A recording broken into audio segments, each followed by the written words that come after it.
Hey, Shalom, Shalom, when the start of souls, but give no praise to Yahweh, Shem, El Shah, B'Shem, Dash, that belongs to the apostles of GMS and honors to you brothers doing the work of the Most High in truth and sincerity. This one is inspired on Moab. You had the guy coming up to the apostles, which Moab is so-called Chinese, right? You had the guy coming up to the apostles at the camp last week talking about, oh, but Moab's got the Moab this, Moab that, right? Well, he wasn't saying Moab, he was saying the Chinese, right? You know, and look, man, they haven't got next, right? You know, you you look at the way they eat, the way they do things, right? We can't be living in a kingdom where it's normal to eat bat soup, right? We really live in a kingdom where it's normal to eat pig, right? So it's the Sirach 10 and 4 says the power of the earth is in the hand of the Lord, and in due time will set over it one that is profitable, right? So for the sake of the planet, the sake of the people, right? These heathens and Moabites can't have next. You look at their country, you look at the way they've set it up. They've got the deadbeat app, right? Everyone, you got all of them cameras tracking you, and this new world order basically over there in China where everything is tracked, right? Is that where you want to live? No, right? In terms of the earth, so Isaiah 24 and 5 says the earth also is defiled under the inhabitants thereof. Right now, this is starting off on the fact that you've got this man Esau ruling, but what have all the heathen nations done? They followed after his ways. They've done things in exactly the same way that Esau has done them, right? So you consider, trying to remember watching a documentary years ago, when it was basically in like some outback somewhere in Moab land, right? And you basically just had this sea of black, just like black of like waste that comes when you're doing construction or whatever, what have you, or chemical waste. Forgot what it was, but it was just this sea of black. It was, but once again, this is because they're doing things in the same way that Esau's doing them, right? Now are the Moabites, getting more powerful? Yeah, I mean, the Lord has really raised them up. You look at where China was maybe even 50 years ago, right? It was not the same a place that it is now, right? I remember hearing a story from someone I work with, basically saying over there in China, he went to visit China in the early 2000s, and the doctor wasn't able to afford a Haagen-Dazs, right? But look at it now. Look now as the Apostle Tahar was going into, they've got loads of billionaires in that country, right? You go to any university city in England, you go and see a whole load of Moabites. Why? Because and international student fees are expensive, right? But yeah, let me read that again. The earth also is defiled under the inhabitants thereof, right? So if these Moabites get next, the earth is going to continue to be defiled, right? They're going to continue to pollute. They're going to continue to overfish the seas. They're going to continue eating too much things that ain't supposed to be eating, upsetting the natural balance that the Lord has set up, right? It says because they have transgressed the laws, right? They're eating things, taking things out of the earth, animals out of the seas that aren't supposed to be eaten, right? That have a purpose where they are, right? Because the Lord designed this earth in perfection. Right? You read Genesis 1, what do you see a lot? And he saw it was good. And he saw it was good, and it was good. Right? You also read in Sirach the 33rd chapter, 33rd or 39th chapter. Basically, the scripture says that the Lord saw that it was good. Right? Also, all the works of the Lord are good. Right? So everything the Lord made has a purpose in this place. But what do these heathens do? They just do whatever the hell they want. Right? But it also says because they have transgressed the laws. Now, one of those laws is the land Sabbath, right? Where you farm on the land for 6 years, and on the 7th year you let the land rest. Right? And on that rest, the land then can get replenished, right? But once again, will Moab be doing that? No.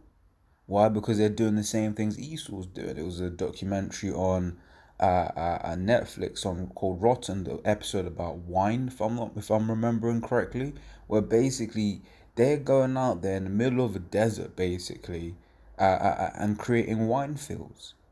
Now, you might be like, well, it is what it is.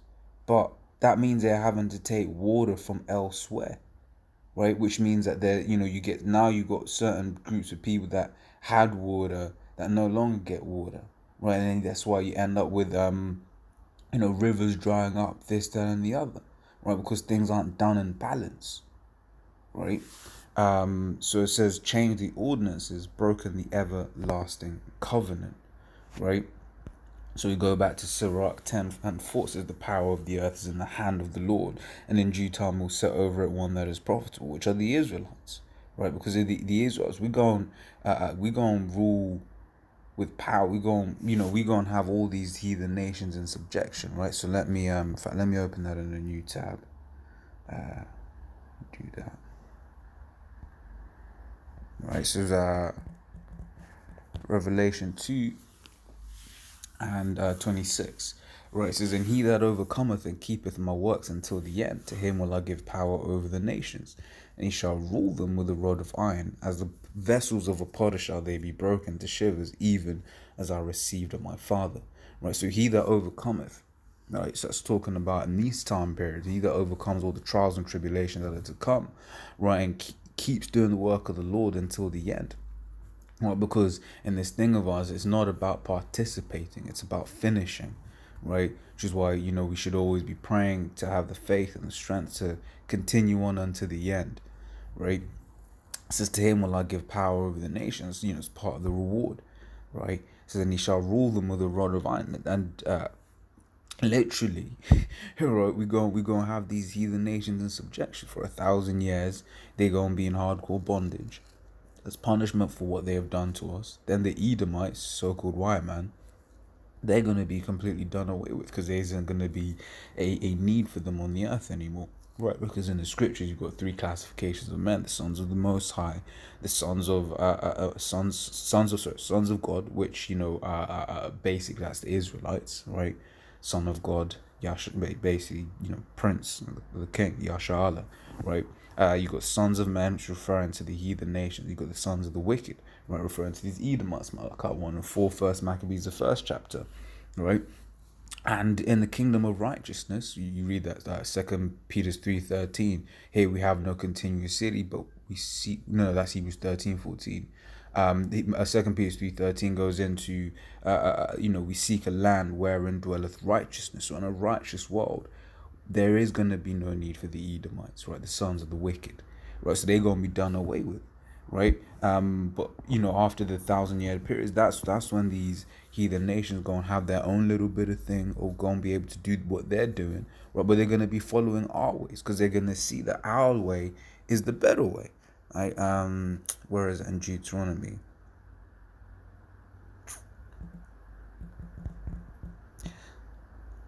That's it. What nation? But of course, yeah. It says, Deuteronomy 4 and 7, for what nation is there so great, who hath the Most High so nigh unto them, as the Lord our power is in all things that we call upon him for?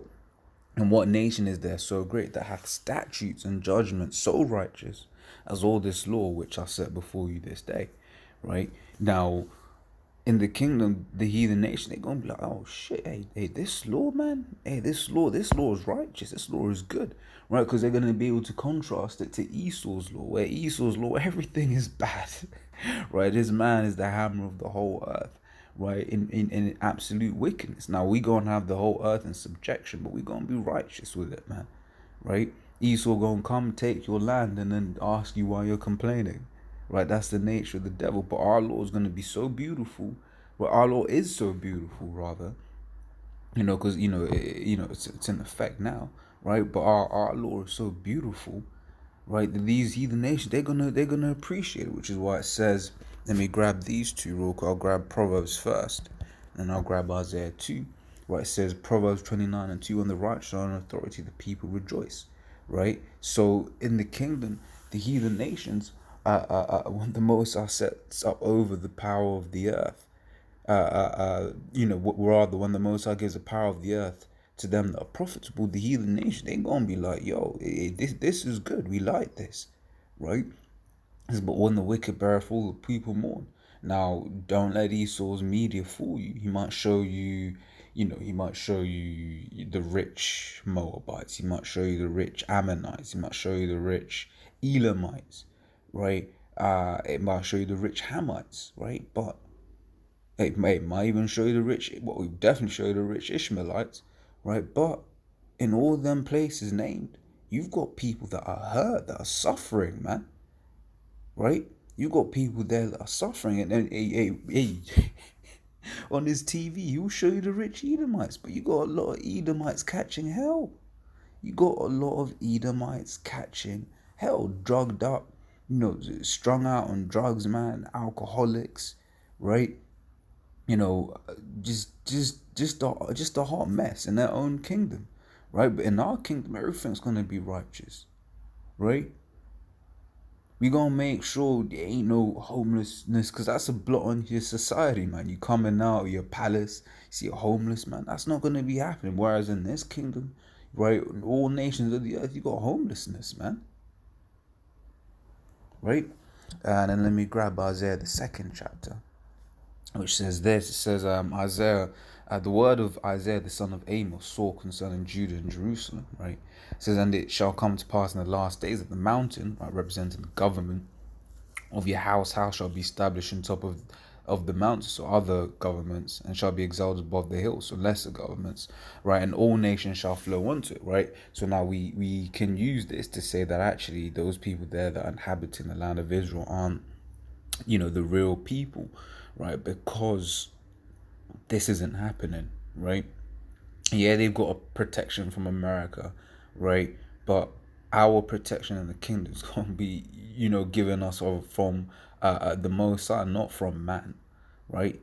And I'm using that word protection as in just to, to prove that them guys over there aren't the real people, because, right, they need protection from man, right? Because let's be real, if Israel gets attacked or whatever, who they gonna call on? They gonna call on America, right?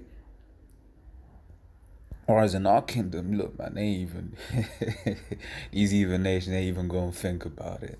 Because if they do, we gonna know about it. We gonna quell that rebellion, right?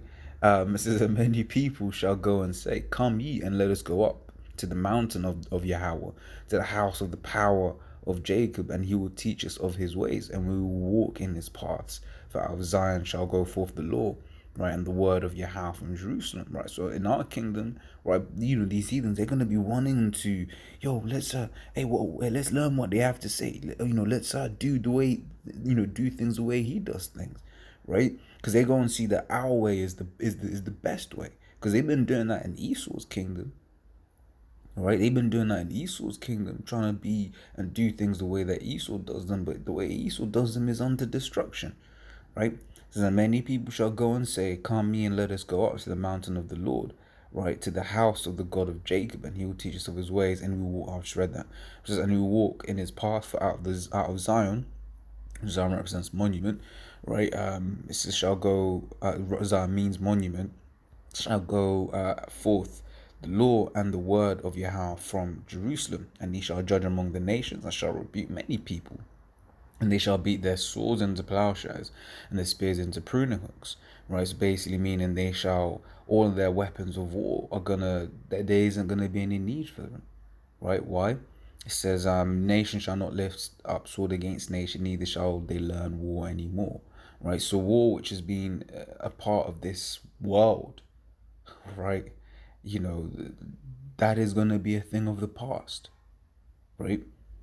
War, you can imagine that. No war, been this devil's been at war in Afghanistan for 17 years. He says war with Afghanistan. Look, it ain't a war, man. You've been occupying that land for the last 17 plus years. How are they gonna fight back with here it is, you got a Tomahawk missile, and they've only got what, rocks, right? Ain't no war, right? But yeah, Space Alien and the King, there ain't gonna be no war, man. No children going out to die, needlessly, right? No sons, no brothers, no uncles, no cousins or whatever, right? No fathers going out to die for bankers' wars. That's wickedness, man. But that's what goes on in this kingdom, right? And that's what will carry on if Moab was to get next, right? Now this is Daniel 2:31, right? It says, "Thou, O king, sawest, and behold a great image," right? The great image, whose brightness was excellent, stood before thee, and the form thereof was terrible. The image of head was of fine gold, and his breast and his arms of silver, and his belly of brass. Right, so the head of gold was Nebuchadnezzar and the Babylonian Empire, right, circa 605 to 539 BC. Breast and arms of silver, right, Medo-Persian Empire, right, belly and his thighs of brass, the Greek Empire, right. Now, if you notice, what's happening there is it's getting from gold to less precious things, right? He says, and his legs of iron, uh, uh, uh, his feet part of iron and part of clay. So the legs of iron, right, represents the Roman Empire, right, and the feet part of iron, right, and part of clay is this current kingdom, which is partially strong and partially weak, right? So, for instance, you got the 10 toes, right, which basically represent the EEC, right, European Economic Community, right? Would you call it? Yes, and then it basically says this. It says, "Thou sawest till that a stone was cut out without hands, which smote the image upon his feet that were of iron and clay, and break it into pieces." Right. So this doesn't then go and say, right, after the feet part of iron and part of clay, that it was then a different the base was of paper, right, which that I'm using that to basically say the next kingdom, because there isn't a next kingdom after the feet of iron and of clay, because the next thing that comes after that is Yahweh shall to take down this kingdom. Right, what does the scripture say here? It's the second Ezra 6:9, "For Esau is the end of the world, and Jacob is the beginning of it that followeth." Right, so basically whoever was gonna be in rulership of the kingdom that is of part of iron and part of clay, right, which is once again it's Esau, that's his system, right. um After that's going to be the Edomites, right, because after that Yahushua is going to take it down and set up the kingdom of Israel, right. So once again proving there ain't no spot for Moab in this, right. Moab, they would have had a rulership. I believe it was, is that Eglon? Let me confirm that. I believe it was either Ammonite or a Moabite.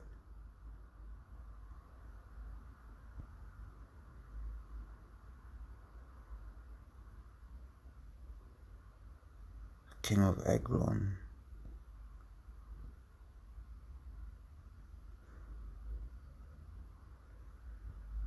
Was it King of Eglon or was it King Eglon? Oh yeah, here we go. Right, it's Judges 3:12. It says, "And the children of Israel did evil again in the sight of Yahweh, and Yahweh strengthened Eglon, the king of Moab, against Israel, because they had done evil in the sight of Yahweh." In verse 14, so the children of Israel served Eglon, the king of Moab, 18 years. Right, so Israel were under subjection against the Moabites, right?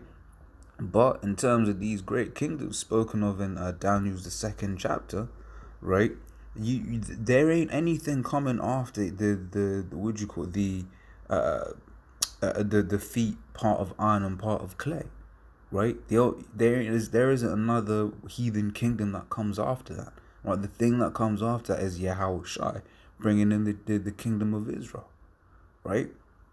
So yeah, as always, Lord's will, that was edifying. To the next time, Shalom.